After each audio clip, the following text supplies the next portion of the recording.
Assalomu alaykum. Sizni bir haftaga boshliq lavozimiga tayinlashsa nima qilgan bo'lardingiz? Ishchilarga sharoit yaratib bergan bo'lardim. Masalan, Hamma sharoitlarni yaratib bergan bo'lardim. Assalomu alaykum. Mabodo sizni bir haftaga boshliq lavozimiga tayinlashganda nimalar qilgan bo'lardingiz? Buxgalteriyani nazoratga olardim.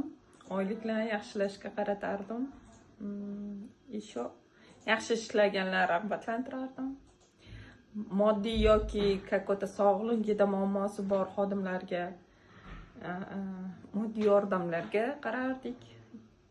Yaxshi ishlagan xodimlarni, ancha yillik xodimlarimizni madaniy hordiq chiqarishiga rag'batlantirish, qayerlargadir sayohat, ko'ngilochar narsalar tashkillashtirardim.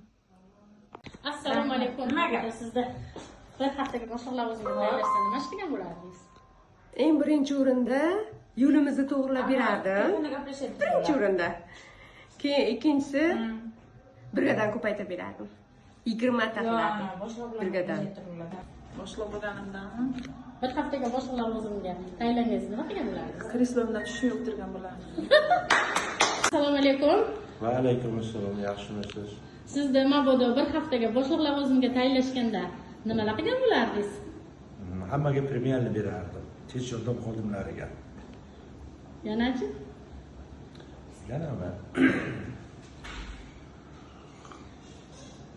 Yana nima? Asosan premyalni kerak bo'ladi. Ishchilarga mukofot pullari, dam olishlarni navbatma-navbat dam olishlarga jo'natardim. Sanatoriyni kurortni joylarga. Assalomu alaykum. Sizni Mabodo bir haftaga boshliq lavozimiga qo'yishganda siz nimalar qilgan bo'lardingiz bo'lmacha? Nobellarni ko'p qo'yardim. Assalomu alaykum. Va alaykum.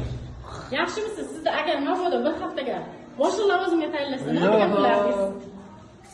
Bir haftaga tayinlaganda Aha. nima qilardim? Hammaga yordam qilib berardim-da. Kimga? Bemorlargami yo ishchilarga? Ishchilarga. Assalomu alaykum. Nima va alaykum assalom. Mabodo sizni bir haftaga boshliq lavozimiga tayinlab qo'yishganda nima ish qilgan bo'lardingiz?